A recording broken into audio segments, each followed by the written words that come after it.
Hey guys, what's going on? This is Andrew here today, and we're going to be comparing Guitar Hero 2 for the PS2 and Guitar Hero 2 for the Xbox 360. So I've been doing a bunch of streams that I like to call the Guitar Hero Full Platform Gauntlet, because I'm doing what a Wise Moose did and what Cyan did by playing through every game in the franchise, but this time I am doing it on every single platform so that I can compare the engines and see which version of that game is the definitive version. So since we have now completed Guitar Hero 2 all the way through on both PS2 and Xbox 360, it is time to go through and compare them together and kind of just give their pros and cons and talk about what I like about each over the other, and then kind of say what I think the definitive version of the game is.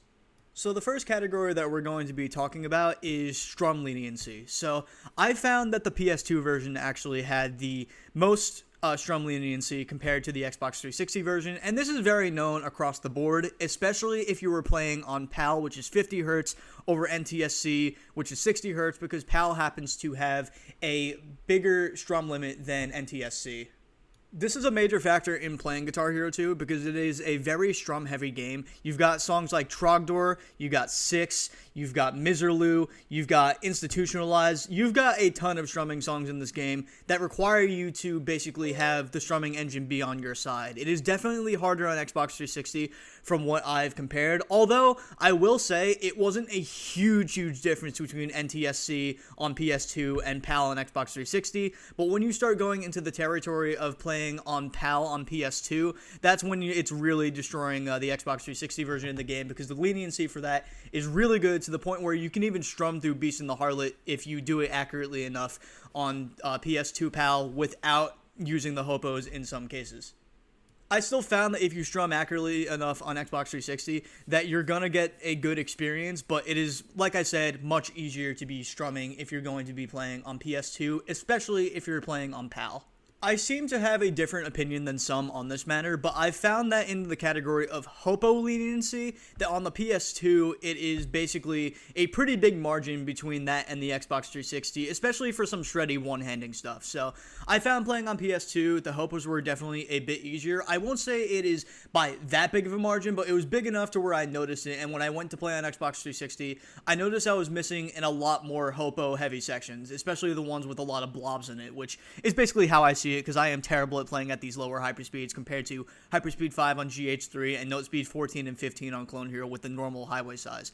So hopo leniency is definitely easier on PS2 in my opinion. It's easier to hit these kind of sections, and I believe an FC of Jordan would be easier to do on PS2 compared to Xbox 360. That's not that it's terrible on Xbox 360 or bad by any means. I just happen to be better at playing it on the PS2, and that's even after playing all the way through PS2 Guitar Hero and then transitioning to Xbox 360 Guitar Hero and playing through the entire game after seeing the charts for a second time. Now, where I didn't put this to the test too much, I have looked at a lot of comparison videos between the two, and I was whammying a decent amount when doing my playthroughs on both console. I found that early whammy in that category, PS2 wins once again. So I found that I was getting a lot of half-bar star powers on PS2 more than I was on Xbox. Now, I did have a better whammy on PS2 than I had on Xbox, but I was starting to whammy at the exact same time, and I whammied in the exact same fashion on Xbox 360 as I did in comparison to the PS2. So there was no difference in how I was whammying. My whammy on PS2 was maybe slightly better, but I noticed that the early whammy mechanic seems to work a little better on PS2 than it does when you're playing on Xbox 360. I got a lot more half-bar star powers, and I missed a ton of half-bar star powers on Xbox 360, despite playing through the game my second time on Xbox 360 and knowing the charts a lot better when going and doing that. Now, despite my conclusion on early whammy working better on PS2, I found that I was able to play just a tad bit earlier on Xbox 360 in comparison to PS2. I found when I was playing a little bit early on PS2, I was tending to shit miss a ton more, basically where I felt like there was a miss that wasn't entirely my fault, where when I was playing on 360, I didn't get a whole ton of that when I was playing early. I felt like it actually somewhat worked a little bit better when I was playing that way, and I didn't really have any major weird misses that were happening when I played earlier, especially when I was playing strum stuff. I can't exactly say the same was for hopos. It was very similar in that regard, but in terms of playing early, I felt like Xbox 360 kind of made it work a little bit better than when I was playing on the PS2. So in the category of late play, I found that the PS2 actually did late play better than Xbox 360. So I've noticed this too, that most of the scores for the first place scores have been done on PS2 in comparison to Xbox 360. And I'm not sure if this is because of late play working better on PS2, but I know a big thing in squeezing is you try to hit the notes as late as possible when you're activating the star power to try to get more notes in that star power phrase to be able to get bigger points. So I've noticed a bit more that I was getting more notes on PS2. I was missing less when I was playing late than when I was playing on Xbox 360. I felt like when I was playing a little late on Xbox 360, it was causing me to miss a little bit more. Where on PS2, I wasn't really missing really weird. I was missing a lot during the early play on PS2, but not so much when I was doing late play on PS2. So this could very well be my playstyle since I've played GH3 PC and Clone Hero as the main parts of my career, but I made a category called Shit Misses where I basically talked about misses where I felt like they weren't my fault. So if we're talking about less shit misses and hopos, I feel like PS2 wins this category. If we're talking about less shit misses and strums, I feel like Xbox 360 wins in this category. When it came to the hopos, I feel like if I missed, it was more so my fault for playing a little too early or a little too late. There is more hopo leniency on PS2 as I've observed, in my opinion. That's just what I observed, so I felt like if I was missing in hopos, it wasn't entirely the engine's fault. A lot of times it could have just been me. But in terms of strums, I found myself on Xbox 360 not missing as frequently in these where I felt like it wasn't my fault. So I felt like PS2 won in hopos. I felt like Xbox 360 won in less shit misses on strums. That's just how I saw it. That's how I observed it. That's how I played on both. And that could very well be me just adjusting to GH2 after playing it for 2 days in a row. But honestly, when it came to playing on Xbox 360, immediately off the bat, I noticed the difference. So that's how I feel about it. I don't know. I played on 0-0 on both consoles, so there's no way that I feel like I could really be having a misconception here. Now, I had to actually go back and test this theory for myself because I didn't do a whole lot of tapping when I played either on Xbox or PS2, but I played both Guitar Hero 2 Deluxe on Xbox 360 and vanilla GH2 on PS2 with a custom ISO, and I found that tapping on PS2 works just a little bit better than if you're playing on Xbox 360. I found that zigs are easier on PS2, I found that ascending triplets are easier on PS2, and I found that just general standard tapping on PS2 works a little better. However, on Xbox 360, I found descending such as quads and descending triplets just a little bit easier on Xbox 360. But in terms of the stuff that happens in the main set list, not counting basically downloadable songs that you can do for customs, we're basically gonna have to give it to PS2 since most of the stuff that you do in here is standard tapping related with songs like Jordan, and there really isn't much that you have to tap in the game unless you just find more consistency in doing methods for other songs that don't necessarily require tapping but might help you. So in my opinion, in terms of tapping, PS2 has the edge in terms of just the tapping category altogether.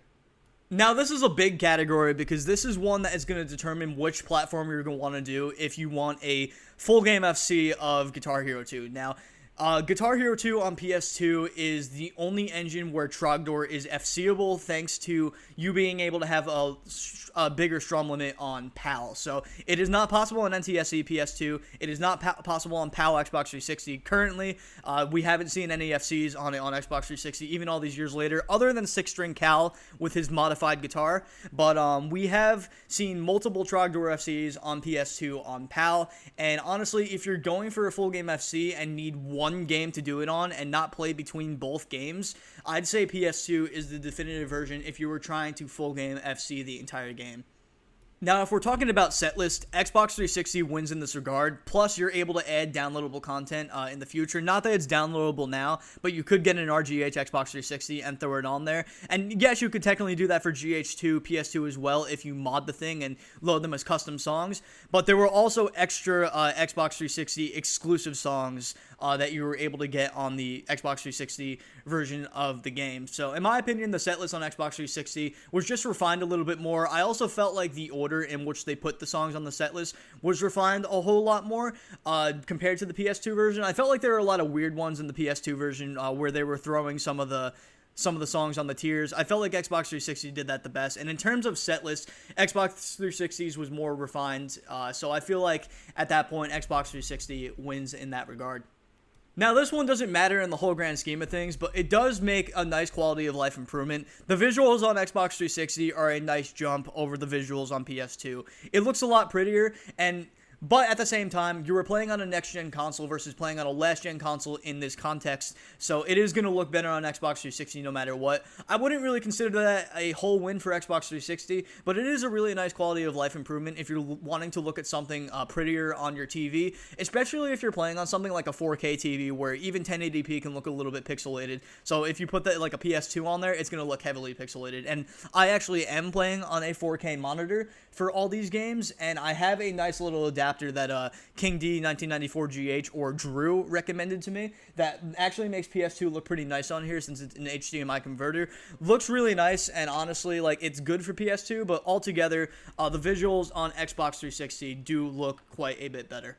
Now we're at the conclusion of this video, and it looks like PS2 has more positives than Xbox 360. So due to a lot of the categories, I'm going to have to put PS2 as the definitive way to play this game if you were going for a full game FC, because that's really what this whole test gauntlet has been all about. Me deciding which game is definitive to play if you were going for a full game FC or a full series FC altogether. So where this is the case, my favorite platform to actually play the game is on Xbox 360. I've played Guitar Hero 2 Deluxe as my main game for a while, and I initially did it on the PS2 for some time, but when I switched over to Xbox 360 Guitar Hero 2 Deluxe, I just happened to have more fun with it. I think what I'm going to do is I'm going to play through the most of the songs on Xbox 360, and then I'm going to go back to PS2 to finish off some of the strumming songs when I'm going for my first ever full game FC of Guitar Hero 2. But anyway, guys, that's the end of this video. I feel like the PS2 definitely won here in terms of when we did the comparison, and I feel like most people would agree with me that the PS2 is the definitive version. I just happen to have more fun playing the Xbox 360 version these days, so I hope to see you guys in the next streams, and I hope to do some more comparison videos that you guys will enjoy.